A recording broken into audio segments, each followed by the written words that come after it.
আসসালামু আলাইকুম, সবাইকে শুভ সকাল। কি অবস্থা, কেমন আছেন সবাই? আশা করি সকলে ভালো আছেন। আলহামদুলিল্লাহ, আমিও ভালো আছি। তো আপনারা অনেকেই জানেন যে আমি কোয়েল পাখির বাচ্চার অর্ডার দিছিলাম। ফার্মে নতুন বাচ্চা উঠাইতেছি, আগে গুলাতে বিক্রি করে দিছি, আপনারা অনেকে দেখছিলেন।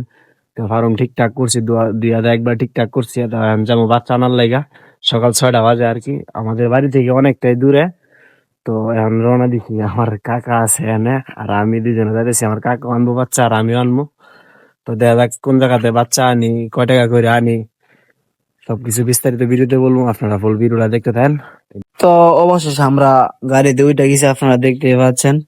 আসলে কি বলবো, সকালবেলার ভিউটা আপনারা একবার দেন, জাস্ট একবার দেখেন কতটা সুন্দর। আলহামদুলিল্লাহ। আসলে ভাই, আল্লাহর সৃষ্টি আপনি নিচ্ছকে না দেখলে কোনো সময় বুঝবেন না কতটা সুন্দর। তো আস্তে আস্তে আমরা চলে গেলাম বাচ্চার এখানে। আমরা বাচ্চা নিয়ে রওনা দিয়ে দিছি। ওই সময় আপনাদেরকে আমি ভিডিওটা দেখাইতে পারি না। আসলে বাচ্চা দেখলাম, টাকা হিসাব করে দিছি, এই নিয়ে আর কি আপনাদেরকে দেখাইতে পারি নাই। তো অবশেষে আমি বাচ্চা নিয়ে বাড়িতে এসে পড়ছি। আপনারা দেখতে পাচ্ছেন বাচ্চা এনে বোর্ডিং করছি। আসলে কি বলবো ভাই, খুব কষ্ট হয়েছে রোজার দিন।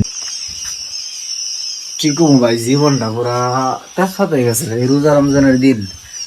এই সকালে গেছি, ফজরের পরে অন্ধকার থাকতে থাকতে গেছিলাম, আপনারা দেখছিলেন। তো সকালে গেছি, মাত্র আইছি, ফাঁকি টাকি নিয়ে আমি রাস্তার মধ্যে দেখাইতে পারি নাই। অনেক ঝামেলার মধ্যে ছিলাম। এই টাকা পয়সা দিছি, এই ফাঁকি টাকি নিয়ে, বাচ্চা টাচ্চা নিয়ে, এই গাড়ির যানজটের মধ্যে অনেক ঝামেলাতে ছিলাম, এই জন্য আর দেখাইতে পারি নাই। তো এখন বাড়িতে এসে পড়ছি।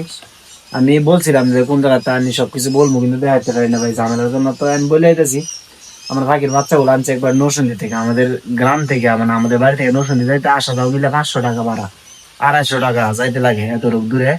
আপনার বেলানগরের ওই পাশ থেকে আনছি পাখিগুলা। তো আলহামদুলিল্লাহ পাখিগুলা ভালোই, কতগুলো আছে তো মারা গেছে, কতগুলো 8-10টার মতো প্যারালাইসিস ছিল আগে থেকে, এগুলা ফালাই দিছি আলহামদুলিল্লাহ ভালোই। তো দোয়া করেন আমার জন্য, আমি যেন খামারে সফল হতে পারি। আর আপনাদের যদি কোয়েল পাখির বাচ্চা লাগে যে কোনো বয়সের, বললেন আমারে, এখান থেকে নিয়মিত নিয়মিত ভিডিও পাইবেন কোয়েল পাখির বিষয়ে।